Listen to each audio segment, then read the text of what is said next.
एक बार सभी हाथ उठाएंगे, बोलिए श्री कृष्ण कन्हैया लाल की।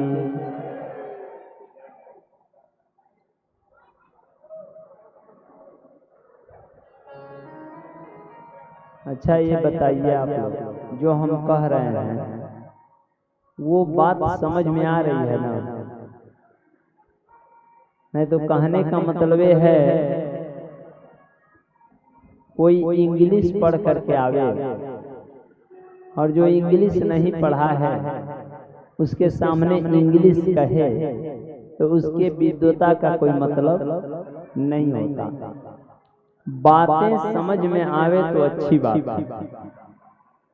अब हम अपने तरफ तो ज्यादा भोजपुरी में कहते हैं, हमारे वहाँ की जनता कहती है महाराज बहुत अच्छा लगता है, लेकिन यहाँ तो आप लोग वो भोजपुरी नहीं समझेंगे इसलिए। लेकिन जहाँ तक साधारण शब्दों में कहा जा रहा है, और मुझे ऐसा लगता है कि जितने आप लोग यहाँ बैठे हैं आप सभी पहुँचे हुए हैं, क्योंकि यदि पहुँचे हुए नहीं रहते तो यहाँ नहीं आते। कोई कम सुन रहा है, कोई ज्यादा सुन रहा है, इसमें बहुत ज्यादा भेद नहीं है, लेकिन इस पन भेद तो बहुत है, लेकिन वो बातें यहाँ नहीं कहा जा सकता। आप लोग समझ रहे हो, लेकिन इस पंडाल में आ जाना ही सबसे बड़ा पुण्य है।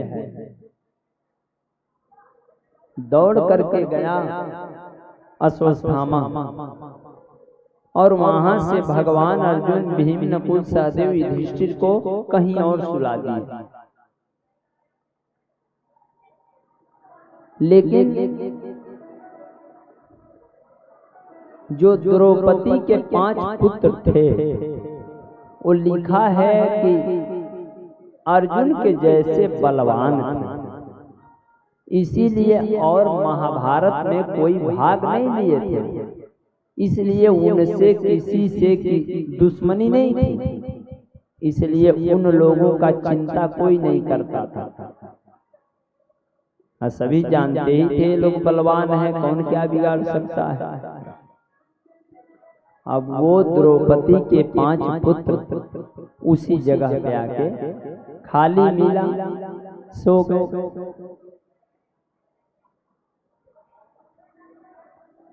एक कथा सुनकर आप आज यह भी जान लीजिए, कभी किसी के बिस्तर पर बिना उससे पूछे नहीं सोना चाहिए, चाहे आपका वो भाई ही क्यों न हो। यदि उसका बिस्तर खाली है तो किस कारण खाली है, इसकी जानकारी करिए। इस पे शायद सब लोग जोर नहीं दे पाते हैं, केवल कथा श्रवण करने से क्या होगा। इससे हमें उपदेश मिलता है, यदि किसी बिस्तर पर हम सोने जा रहे हैं तो उससे एक बार पूछें कि भैया हम इस पे थोड़ा लेटना चाहते हैं, कोई दिक्कत नहीं न है। वो कहेगा हाँ हाँ आप बैठ जाइए। कहीं ऑफिस में भी जाइए तो यही जो है तकनीकी लेकर के चलिए। किसी के सामने ऑफिस में गए, उनसे पूछिए तब अंदर प्रवेश करिए, और उनसे कहिए कि मैं इस चेयर पर या कुर्सी पर क्या बैठ सकता हूँ। यदि ऐसे कहेंगे वो इंसान होगा तो आपको बैठने के लिए अवश्य कहेगा। और यदि कह रहा है नहीं बैठ सकते तो बस यही समझ लीजिए हो सकता है मेरा लेवल कम हो, वहां से हट जाइए। इसमें नाराज होने की आवश्यकता नहीं है, क्योंकि हमको आप नहीं कुर्सी देंगे तो अभी बहुत लोग देने वाले हैं। अब उसमें हम नाराज हो जाएंगे तो नुकसान है अपना भी उसका भी, क्योंकि अध्यात्म ये कहता है कि कोई यदि आपको डांट कर बोल दिया और उस पे आप नाराज हो गए तो कदाचित कहीं आप अपने बस में स्वयं नहीं, आप दूसरे के बस में हैं। थोड़ा सा वो बोल दिया आप नाराज हो गए। अपने बस में रहा कर लिए, अपने बस में रहने का प्रयास करें। यही गलती हुआ कि वो लोग पूछे नहीं कि पिताजी कहाँ गए, उस बिस्तर पे आके सो गए और अश्वत्थामा आया तलवार लेकर के बिना पूछे 5 पुत्रों के सिर को काट दिया। शौनक आदि ऋषियों के आंख में आंसू आ गए। सूत जी कह रहे हैं कि हे ऋषियों, लेकर के गया कोई चीज लिया था, बोरा वगैरह लिया हुआ, उसमें रख लिया सिर को, लेकर के दुर्योधन के पास पहुंचा। दुर्योधन बड़ा प्रसन्न हुआ,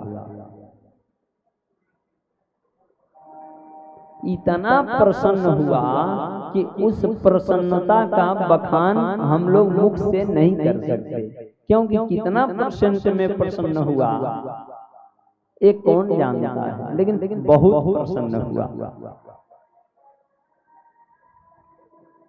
चंद्रमा प्रकाश कर रहे थे, जब प्रकाश में इस सिर को उल्टा किया बोरा को और गिराया सिर को नीचे, और जब दुर्योधन देखा, अरे ये तो पांडु नहीं है, ये तो द्रौपदी के 5 पुत्र हैं। वहीं बैठ गए, सर पे हाथ लगा लिए, दुर्योधन रोने लगा। अरे अश्वत्थामा, अरे ये तो निरपराध बालक थे, इनका कोई अपराध नहीं है, तू इन लोगों को क्यों मार दिया? हमको तो लग रहा है तू मित्र बन के नहीं आया है, तू दुश्मन बन करके आया है। अरे किस जन्म का तूने दुश्मनी का बदला लिया है अश्वत्थामा? अरे हम और पांडु कहने के लिए अलग हैं, लेकिन सब कुरु वंश के हैं, हम सब भाई हैं। हमारी दुश्मनी अर्जुन से था, भीम से था, नकुल सहदेव युधिष्ठिर से था, ये बच्चों ने क्या बिगाड़ा था? तूने तो मानो हमारे कुल के दीपक को ही बुझा दिया, हमारे खानदान में किसी को पानी देने वाला नहीं छोड़ा था। आखिर ऐसा तूने क्यों किया? अश्वत्थामा तो कुछ नहीं बोल रहा है, लेकिन सज्जनों, जब बहुत ज्यादा खुशी की बात आप सुनेंगे और उसमें बहुत ज्यादा खुश हो जाएंगे और तुरंत ये पता चल जाए कि आपके बहुत चाहने वाला कोई मर गया, तो उस समय हार्ट अटैक आने की खतरा हो जाता है, डर बन जाता है। इसीलिए रामचरितमानस में लिखा है कि जब भगवान राम को गुरुदेव वशिष्ठ के द्वारा पता चला कि राम कल तुम राजा बनोगे, आज से व्रत करो, भूमि पर शयन करो, दूध पी करके आज रात्रि बिताओ, तो भगवान राम प्रसन्न नहीं हुए। ये नहीं है कि अब सुन लिए कि कल राजा बनेंगे तो एकदम डांस करना शुरू करते, नहीं, कोई प्रसन्नता नहीं है। और नहीं तो जानकी से कह रहे हैं कि देवी, आज रघुकुल में मुझे कुछ अनुचित सा लग रहा है। एक साथ में चारों भाइयों का जन्म हुआ, एक साथ उपनयन संस्कार, एक साथ विद्या अध्ययन, यहाँ तक कि एक साथ विवाह भी हुआ, लेकिन आज मेरा राज्याभिषेक अकेले क्यों? भरत भैया घर नहीं है, शत्रुघ्न साथ में गए हैं, उन लोगों के अनुपस्थिति में मेरा राज्याभिषेक क्यों होने जा रहा है? ये बातें सोच रहे हैं, इसलिए वो प्रसन्न नहीं हो रहे। आपको आपके पिताजी कह रहे हैं कि बेटा 1 बीघा खेत है मेरे पास, 1 बीघा का मतलब 20 कट्ठा हुआ, उसमें से 10 कट्ठा तेरा होगा, 10 कट्ठा तेरे भाई का होगा, और वो बाहर कमाने गया है, देख नहीं रहा है, चलो तुम्हारे नाम से 12 कट्ठा कर देते हैं। अब तो प्रसन्न हो गया, लेकिन ये अधर्म है। उसको ये कहना चाहिए कि पिताजी हमारा 10 कट्ठा ही ठीक है, वो घर है या बाहर है, लेकिन आपका जितना धन है उसमें से आधा हमारा है और आधा भैया का है या बाबा का है। ऐसा जो सोचेगा वो एक समान रहेगा। इसलिए राम को प्रसन्नता नहीं हो रही है। और एक बात वो सुन लिए, नहीं आपको राजा नहीं बनना है, आपको वनवास में जाना है। इसलिए तुलसी बाबा को लिखना पड़ा, प्रसन्नताम यान गताभिषेकतस्तथा न ममले वनवास दुःखत मुखम भुजश्री रघुनंदनस्य में सदस्तुषा मंजुल मंगल प्रदा। हमको सुख और दुख में एक जैसा रहना चाहिए। आज वही गलती दुर्योधन किया। पहले बड़ी प्रसन्न हुआ, और जब ये पता चला कि नहीं ये पांडु नहीं द्रौपदी के 5 पुत्र हैं, महाराज रोने लगा, सिर को धुन के रो रहा है, पीट के रो रहा है, क्या करूं, मर गया।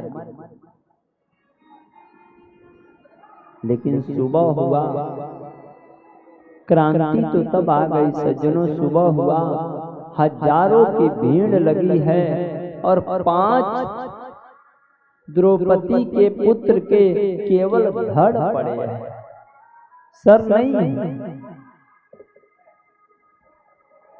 द्रौपदी को पता चला, दौड़ी मां कुपुत्रो जायत क्वचिदपि कुमातान भवति। लिखा है दुर्गा सप्तशती में, पुत्र कुपुत्र हो सकता है, लेकिन माता कभी कुमाता नहीं होती।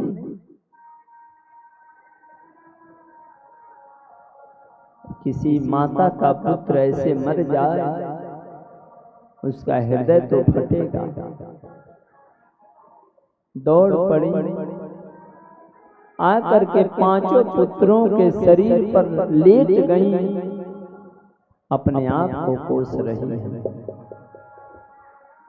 कि रात में यदि शायद हम अपने पुत्रों को लेकर के अपने साथ चले गए होते तो ऐसा नहीं होता।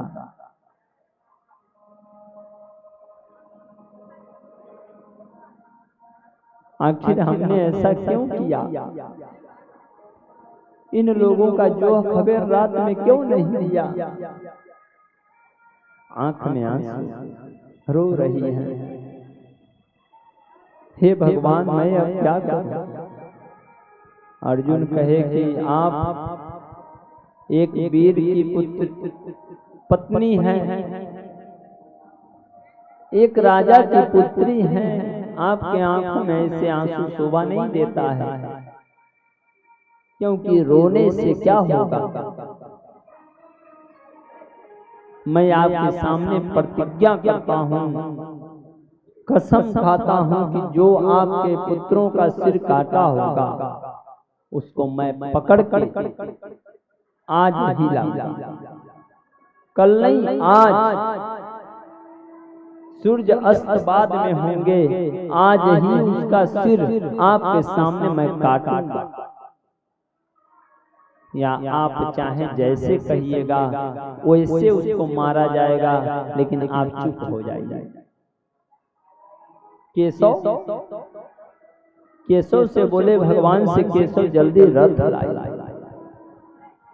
रथ को भगवान लाए, उस पे अर्जुन सवार हो गए, बैठ गए। भगवान क्या नहीं जानते हैं, उधर ये रथ लेकर के गए जिधर अश्वत्थामा भाग रहा था। अश्वत्थामा देखा कि अर्जुन मेरे तरफ आ रहा है रथ लेकर के, ये तो मार डालेगा। तुरंत ब्रह्मास्त्र छोड़ दिया। शौनक आदि ऋषि पूछे सूत जी से कि महाराज वो इतना दुष्ट था तो ब्रह्मास्त्र उसके पिता द्रोणाचार्य उनको क्यों सिखाए? नहीं सिखाना चाहिए था। सूत जी बोले कि ऋषियों वो सिखाए नहीं थे, अर्जुन को सिखा रहे थे तो देखा देखी में सीख लिया था। दूर से उसको उन्होंने द्रोणाचार्य सिखाए नहीं थे, केवल चलाना जानता था, वापस करना नहीं जानता था। तुरंत ब्रह्मास्त्र छोड़ दिया। ब्रह्मास्त्र आते देख अपने तरफ अर्जुन घबराए, केशव आप मेरी रक्षा करें, नहीं तो ये ब्रह्मास्त्र आज मुझे मार डालेगा। भगवान बोले मैं नहीं कुछ करूंगा, क्योंकि मैं संपूर्ण गीता तुम्हें सुना दिया। जैसे यहाँ भागवत की कथा चल रही है, यहाँ 7 दिन तक हम भागवत कथा आप लोगों को सुना रहे हैं, और फिर आकर के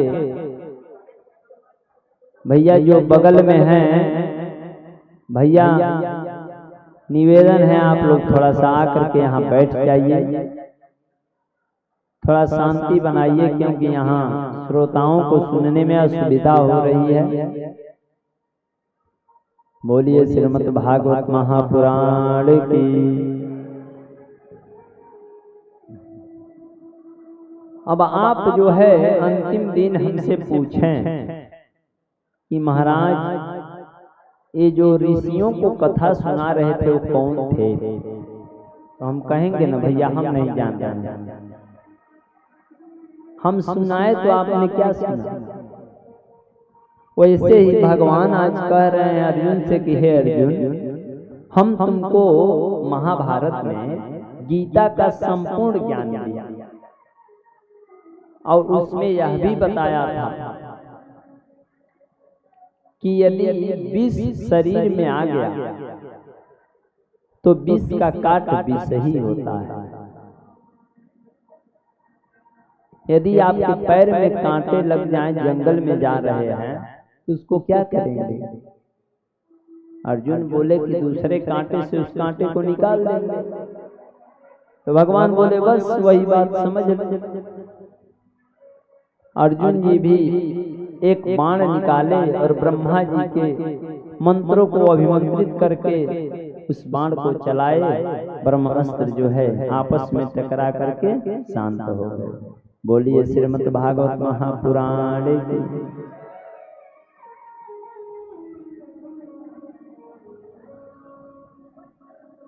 केस को पकड़ लिया।